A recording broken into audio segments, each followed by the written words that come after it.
Hello, everyone, and thank you for joining us on day 2 of Minitab's Predictive Analytics Week. My name is David Peralta, and I am an Area Marketing Manager here at Minitab. A few housekeeping notes before we begin. We will have a Q&A session after this presentation, so please submit any questions you have, and we will do our best to answer them. We recommend viewing this webinar via laptop or PC for the best results. If you experience a delay or sync issues with the audio and slides, please exit the webinar and rejoin, or refresh the page.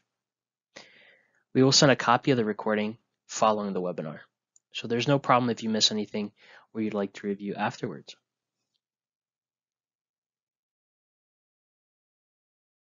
Now I'd like to introduce our presenter today, Mikhail Golovnya. Mikhail is a Senior Advisory Data Scientist here at Minitab. He has been prototyping new machine learning algorithms and modeling automation for the past 20 years. Mikhail has been a major contributor to Minitab's ongoing search for technological improvements among the most important algorithms in machine learning. Thanks again for joining us today, and with that, I'll hand it off to Mikhail. Well, thank you so much, and welcome everyone to the continuation of our Predictive Analytics Week. In today's webinar, I'm going to talk about TreeNet, which is next and exciting predictive analytics tool that is available to you in Minitab. Now, TreeNet is also generically known as Stochastic Gradient Boosting, which is what will be the point of our interest for today. But first, let me start by reiterating what we have learned so far. Let me ask you a very simple question. How do we learn in general? What we learned about in the previous webinar, one way of doing it is to ask a question of a single expert and to receive the response, which in predictive analytics context would be asking a single machine learning engine like CART or even logistic regression to build a model and give it back to you. An alternative, a more powerful alternative, was to ask multiple questions of multiple experts, building multiple models independently and in parallel in order to obtain the final result. And this was exemplified by random forest, which is often referred to in literature generically as bagging approach to learning, as opposed to, say, CART, which is a single model approach to learning from the data set. Now, is there any other way of accomplishing the learning process? The answer is yes, and let me show you an alternative way of doing it. And that is by going into school, learning a little bit about potentially a very complex subject, then taking an examination or going through a test.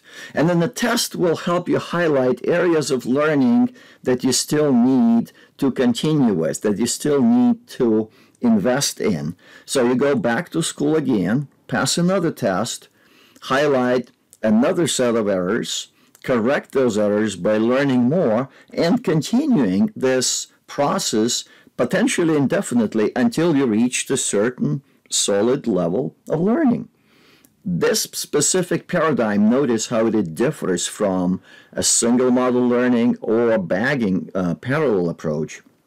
In this paradigm, it is known as boosting, and this is the technique that we are going to investigate today, which we call TreeNet. That will be quite exciting to understand what's going on and how it works. Now, as far as the learning, this incremental learning in general, the main obstacle to reaching the set goal right away arises, believe it or not, in modern chaos theory. There are books written on chaos, and there are different popular talks about chaos, like the butterfly effect, movies, etc., etc. And in general, what it means is that small changes in initial conditions can be very catastrophic to the outcome. A flapping of the butterfly wings on this side of the globe can provoke a massive hurricane on the other side moving forward, right? So because of that, it is often impossible to set the goal right away. And in chaos theory, they talk about all these different attractors and all the different rules of chaos. But to make the real point, it is actually impossible to hit that point that we are aiming at right away without introducing different types of corrections. So what is the resolution to this predicament? It has actually been found in different areas of science and human activity. And one prime example would be what they do in sniper shooting in the military applications. Remember, the goal of a sniper shooting is to hit the target using the properly placed shot. But the problem is that the line of sight that the shooter usually looks through and sees the target deviates from the actual trajectory. And the trajectory can be influenced by a lot of different factors, including things like wind, the rotation of the earth, density of the atmosphere, etc., etc. So what's the solution? The solution is simple. We observe the outcome and introduce the corrections. That's why any sniper has a spotter, the guy who looks at the outcome and focuses on computing all of these different corrections, such that based on the corrections, we can introduce certain number of adjustments, say in this case 5 clicks up, 9 clicks to the left, whatever it is, and then the corrected shooting will hit the target with a perfect accuracy. So the exact same principle of incremental learning is observed in these types of activities. So now let me turn your attention to this lovely looking person. His name is Jerome Friedman. He hasn't always looked like that. There were times in his life when he looked like that. A crazy physicist. And it's not a surprise, because if you look at his biography, he studied at the University of California, Berkeley, when he received his AB in physics in 1962, and then 5 years later he's got his PhD in high energy particle physics. So not an ordinary guy you'll find on the street, right? Then in 1968 he became a research analyst at Lawrence Berkeley National Lab. And in 1972, he started at Stanford University as the leader of the computational research group at the Stanford Linear Accelerator Center. They call it SLAC. Then he also visited CERN. So he's really a hardcore physicist who eventually in 1982 was appointed to become a professor of statistics at Stanford University. Here you have a very intriguing example of someone who is classically trained physicist who enters into the area of applied probability and statistics, and utilizing all that knowledge comes up with a very interesting set of ideas that revolutionized a lot of the machine learning. And in fact, in 1984, Jerry was recognized by being elected as a fellow of the American Statistical Association, and a couple of decades later, he was awarded the SIG-KDD Innovation Award, and then in 2010, he was elected as a member of the National Academy of Sciences. So this is the type of person that we are talking about, and the algorithm that I'm going to discuss moving forward is the product of his mind. So what is TreeNet? The original paper appears in 1999, and it's actually a series of papers around that time, and it's called Greedy Function Approximation, a Gradient Boosting Machine. Now, TreeNet is therefore known as Stochastic Gradient Boosting Machine. The original code introduced by Jerome Friedman in early 2000s, along with this series of papers that I'm looking at. And the first commercial implementation was offered by Salford Systems in 2004, and it later became available at Minitab as Salford was acquired by Minitab. So this is just a little bit of insight into the original history of this boosting machine that we call TreeNet. So stochastic gradient boosting can be summarized as a Jerry's way to implement that incremental learning approach when we build a small tree to learn a little bit, then assemble the residuals or the errors of that initial small tree and build a second tree trying to correct the residuals or the errors of the first tree. And we do this incremental learning in stages until hopefully we reach the point when we have learned enough. And that's where we can employ validation test or test sample in order to identify that optimal amount of learning. So the TreeNet falls into the category of boosting methods because of this incremental paradigm. It can be viewed as a very powerful successor to AdaBoost. Jerry was not the person who introduced this area out of the blue. There were some that worked in that direction, and they came up with different ways of trying to solve this problem. AdaBoost is one such example.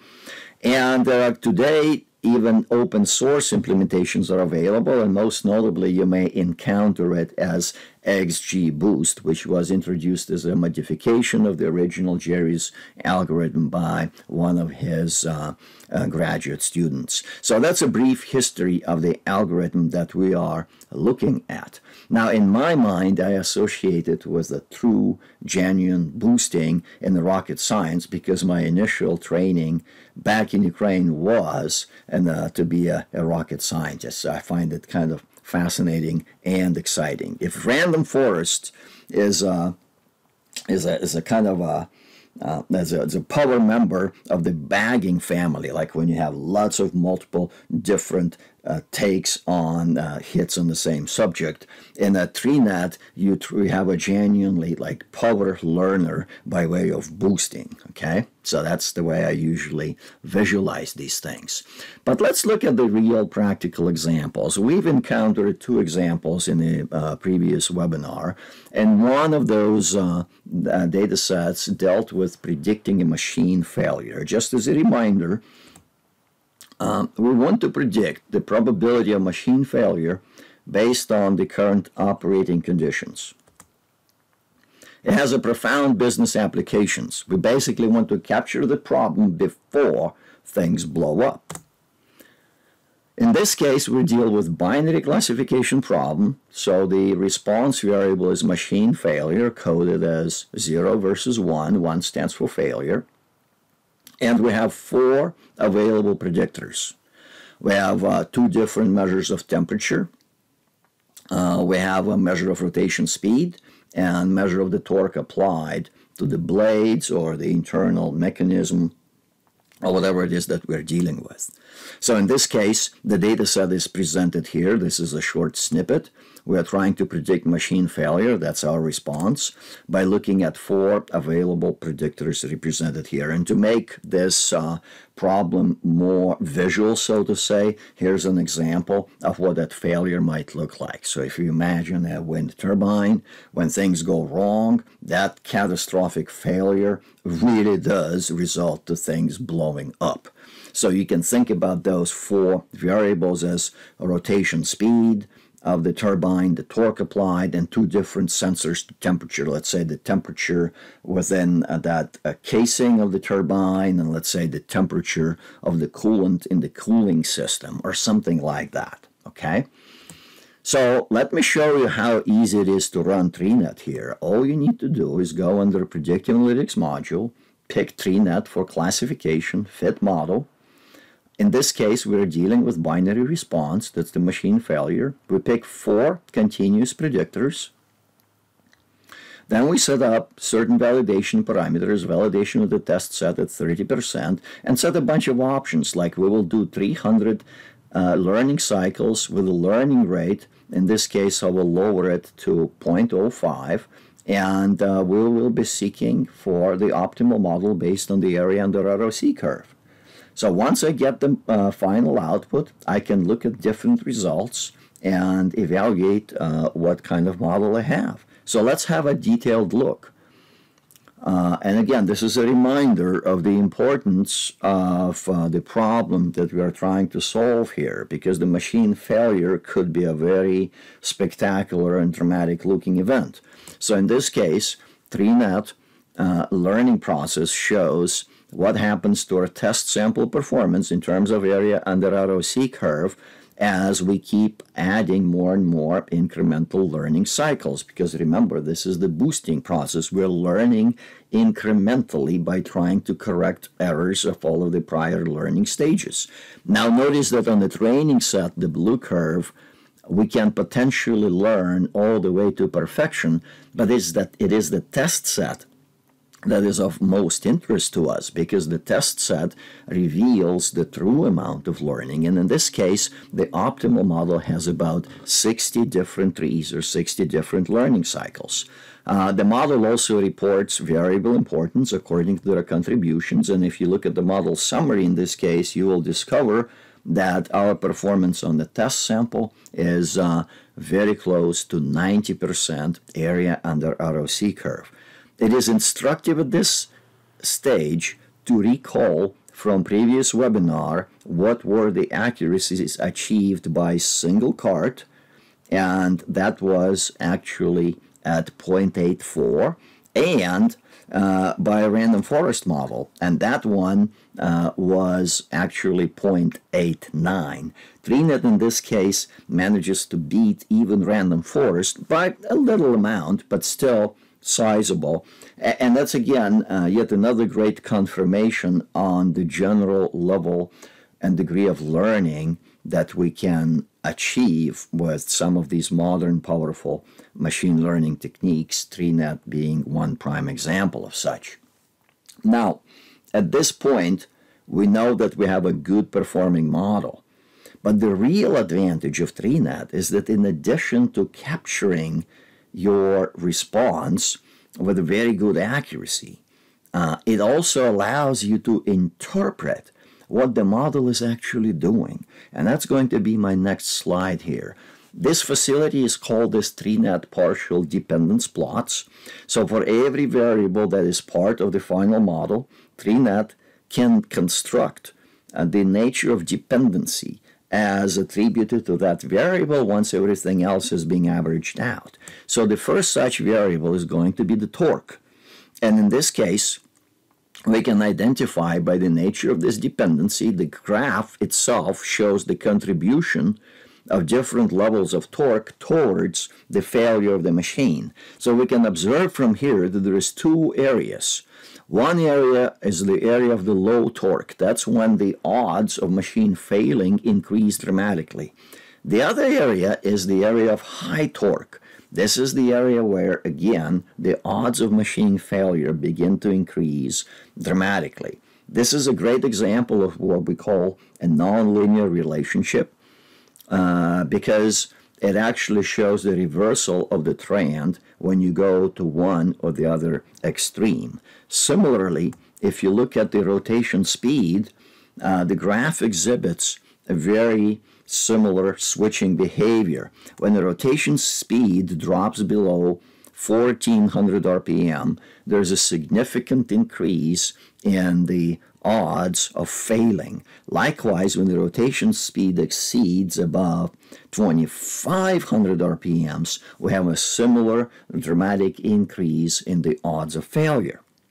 Now, as far as the remaining variables, there's this air temperature sensor, and from here it becomes clear that when that air temperature sensor increases above something like 301 Fahrenheit, there is an associated high possibility of machine failure. You can think about it as the sensor that is right there under the casing of that power module of the turbine. So when that turbine's starting to overheat, the air temperature shoots above 300 something degrees, and that's where you have a high odds of failure occurring. And the fourth variable here is the process temperature.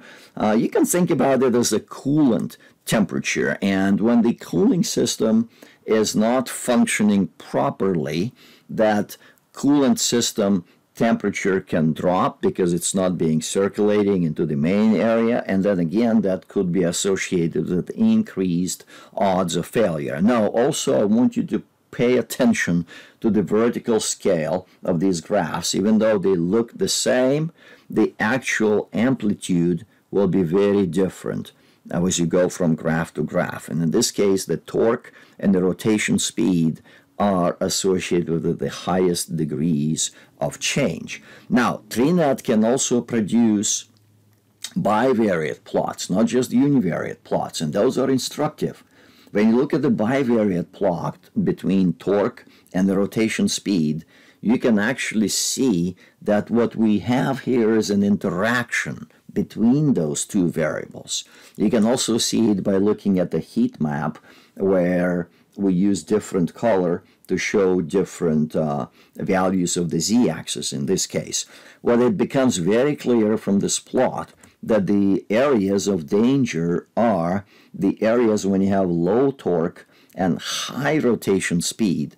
That basically means that the turbine is spinning out of control, and the centrifugal forces can produce the associated failure of that machine, right? Or just some natural friction within the shaft.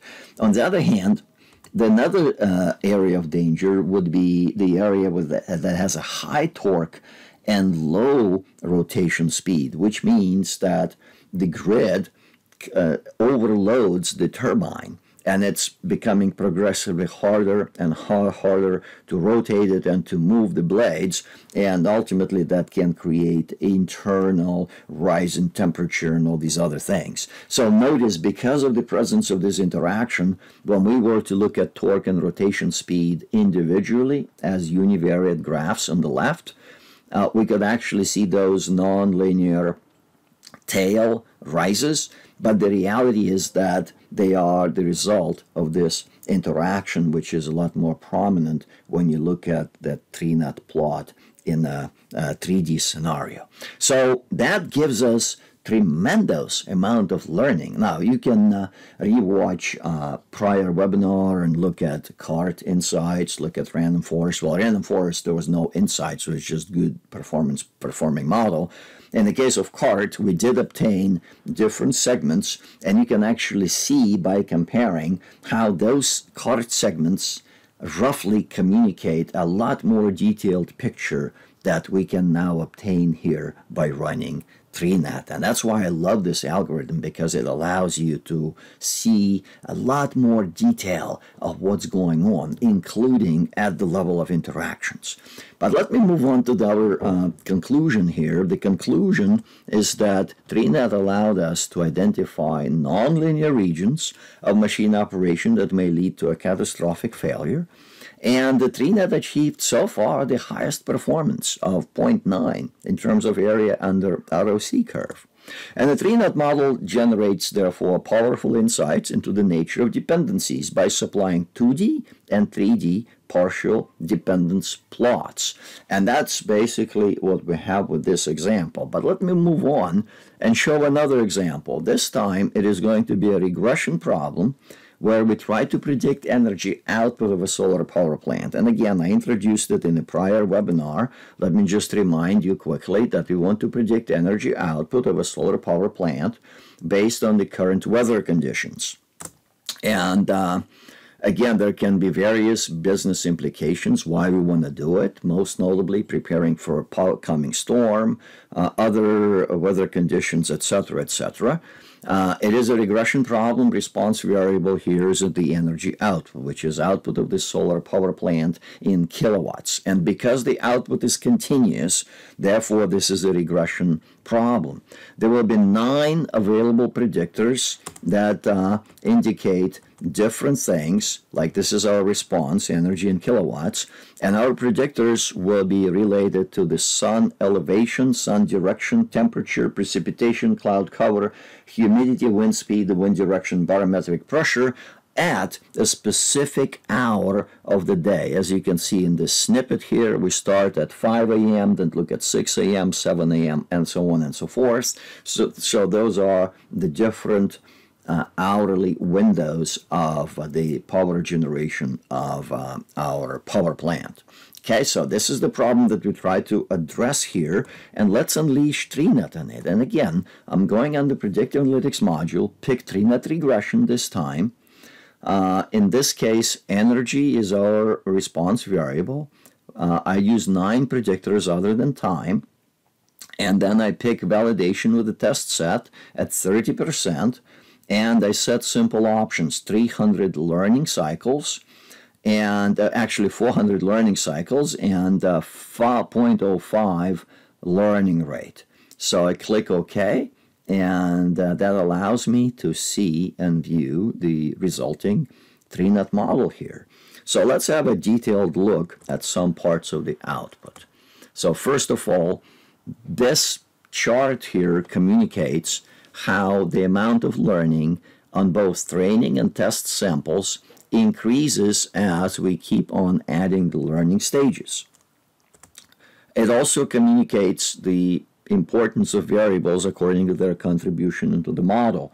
The sun elevation is the top most important variable, which is not surprising. That's how high the sun is above the horizon, followed by all those others. When you look at the model performance, again, I'm interested in test performance, and it communicates 88% R squared on an independent 30% test sample.